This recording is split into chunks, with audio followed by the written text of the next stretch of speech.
It feels hopeful. Good. How's your lower back? My lower back is great. No problems, nothing. Feels just fabulous. Relaxed. Yeah. Good. All right. How often do you get the experiences with twitching, with stabbing, that stabbing feeling in there? Daily. Daily. Mm-hmm. Okay. How long do they usually last? They're random. They're so random.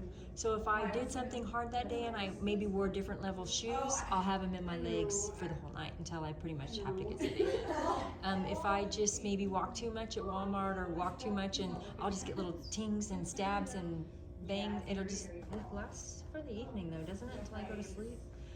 I was going pretty good for a while. I could work. I was helping my friend at her furniture store, and I was actually going to work every day, and then bam, it hit like April 20th at 6 o'clock.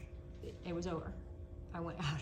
I just started having those seizures, and they would last, however long that duration of that one was, they would all last about that long, but they didn't stop for 14 hours until I finally just exhausted out. Yeah. And then I woke up, boom, started again, and it lasted for weeks and weeks. Wow. And then it got better, but then at that point I couldn't hold my head up. My head was just doing this. And I said, this is instability. This is just instability. Mm-hmm. And I kept telling the chiropractor, please just put my atlas in, please just, he's like, I've seen your seizures. I'm not adjusting. You had a seizure on my table. I'm not touching you. And he says, until you are uninflamed, don't come back. And so, and then my physical therapist is like, they give me, the arm pull downs, and I'm doing all the athletic things, but we're not fixing my brain. Okay. Well, to their defense, those actually do hit the brain. Okay. Because it's the brain that you're asking the brain to make it happen. So they are. And some of those things are actually really cool because my brethren won't do those just out of principle because they're doing it. And I go, wait a minute, let's look at this and see, does that help this, what we're dealing with? Does that stimulate that part of the brain and that? And let's look at everything as a tool and judge it as a tool for what it does and what it doesn't do. And so, yeah, some of that stuff can be really helpful in movement patterns.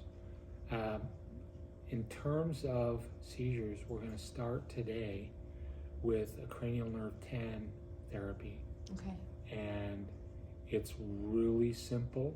It was developed at Harvard. Medical community didn't want it because it has no surgical or pharmaceutical value.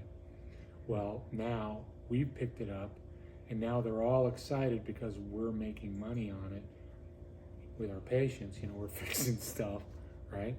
And because it worked, we picked it up, and now they're angry that we're doing it, and so now they're doing a surgical version of it. Oh, wow. What they did was they cut into your neck, found cranial nerve 10, spliced 2 wires to it, and cranked up the volume, and the electricity and that. And so I've had that test done. The implant stimulator? Yeah, it was horrific. I couldn't get it out of me fast enough. It's like having a 10 unit inside your body that doesn't stop. It was awful. Yeah, this one is going to be way less awful. Good. It's meant not to be awful, and that's one of the things. That's why I talk before we do it, because if we crank it up, which you're already tough, right? If we crank it up, we're going to diminish its value. We're going to be putting a clippy in your ear, in the tragus. That's that little, whatever you call it there, and the lead is going to go inside the ear canal, and it's going to affect the auricular nerve, which goes to the nucleus tractus solitarius, which is what we talked about when I was doing the pyloric and ileocecal valves. That was what I was really interested, was increasing the frequency in that NTS so that it's more sensitive and has a more robust response to whatever's going on down there. Because the weaker it is, it's kind of like dimmer switch. It's dialed down. I want to dial it up, and I want to get it as high as it can go and keep it there. And that, because then your whole autonomic nervous system functions way better. And so we're going to put that there with a little pad for the other lead, and we're going to turn it on, and then we'll start turning it up. And when you start to feel it, that's what I want.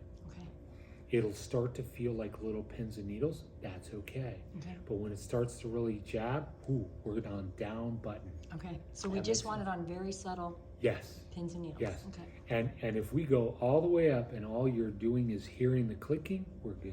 Okay. We're fine. And then we'll go down. The reason why some people we have to really crank that baby up is because the NTS is running so low. It's a lot. Have you ever had a caloric water in your ear? Well, when I was like 3, but that was the last time. Gosh, that was like 10 years ago. But you put the water in the ear, you know, and some of my patients will do that 25 times. They won't feel it until, you know, after 25 times. Man, I got really dizzy. Finally. Wow. That's what a healthy response is. If I put water in that, and it's really the heat in the water, not the water.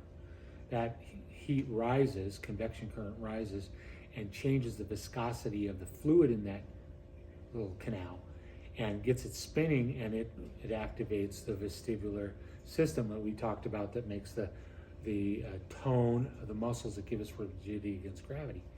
Well, that system, if we push it, should feel dizzy. We should feel dizzy. When we don't, that's sick. That's weak.